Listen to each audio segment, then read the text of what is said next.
Bonjour à tous, on se retrouve pour une nouvelle vidéo. Aujourd'hui, on va parler des signes d'établissement de menuisier tracés avec des feutres ou des pastels de marquage que vous pouvez retrouver en grande surface de bricolage.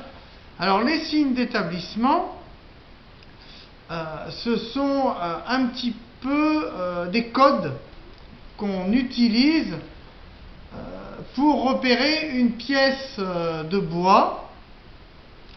Il y a des manuels aussi qui sont vendus parfois dans les magasins de bricolage et qui c'est expliqué dessus un petit peu à quoi correspond, que veut dire tel signe ou tel signe.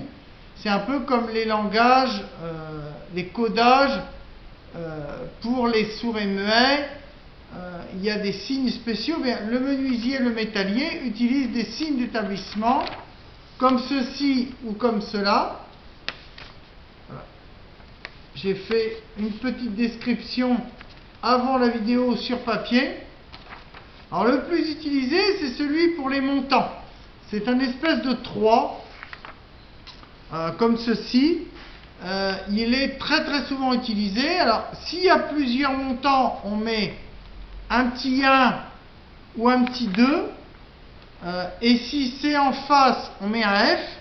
Si c'est des montants arrière, on met AR. Si c'est des montants gauche ou des montants droit, on va mettre CD ou CG. Après, il y a les montants intermédiaires. Alors, maintenant, généralement, on fait ça avec une flèche. Dans le temps, on faisait simplement la flèche comme j'ai dessiné ici. Moi, à l'époque où j'ai appris mon métier, on faisait simplement une flèche comme ça. Maintenant, on fait ça et ça, quand c'est les montants intermédiaires. Après, pour les traverses, c'est une sorte de A avec deux petites boucles. Je ne sais pas si vous voyez bien à l'écran.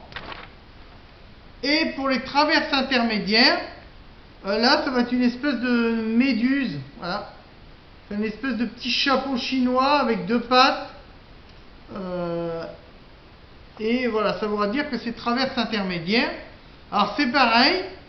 Pour les traverses de face, on met un F. Les traverses arrière, on met AR. Les traverses de côté, on met CD ou CG si c'est gauche ou droite. Voilà. Ensuite, il y a d'autres signes. Alors là, il y a le signe du diamètre. Ça veut dire que c'est des pièces qui seront à percer ou à torillonner. Si vous faites du torillonnage ou si vous faites du perçage, eh bien, vous utiliserez ce signe-là. Si vous faites des coupes, alors vous utilisez soit l'espèce de dièse comme ça, soit la croix de Saint-André avec un trait. Et une coupe annulée, c'est une petite vague avec un trait. Donc ça, c'est, voilà, je vous montre, ça c'est un autre des signes qu'on utilise pour les coupes. Donc coupe annulée, coupe franche ou coupe de débit, ou coupe d'assemblage, ça va être plutôt le dièse comme ça.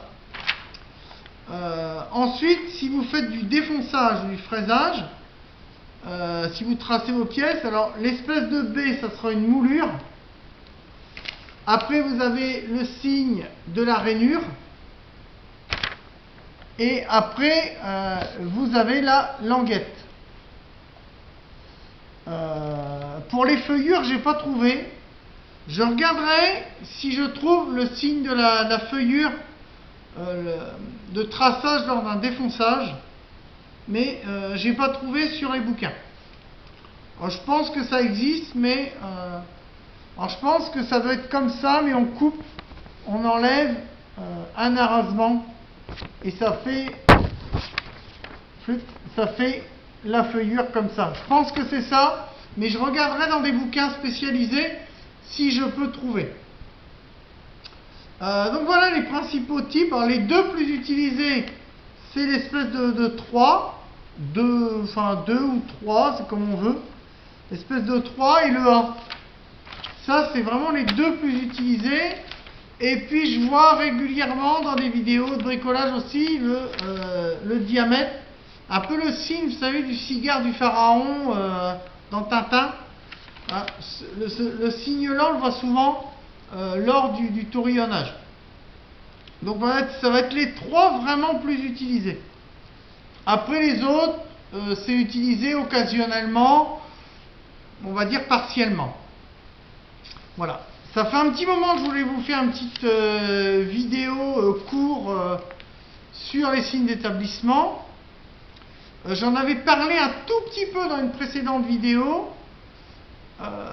quand j'avais parlé des craies de marquage qu'on pouvait trouver chez Brico Dépôt, Brico Marché, etc. Et donc là, je voulais affiner un petit peu. Alors, il y a d'autres signes d'établissement qui existent pour d'autres pays. Alors nous, en Europe et aux États-Unis, on utilise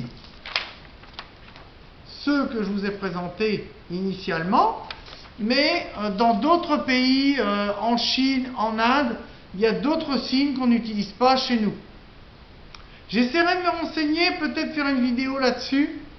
Je vais voir sur des bouquins ou sur internet ce que je peux trouver. Et peut-être que je ferai une vidéo sur les signes d'établissement à l'étranger. Sur ce, j'espère que cette vidéo vous aura plu, vous aura aidé si vous êtes bricoleur régulier ou bricoleur du dimanche.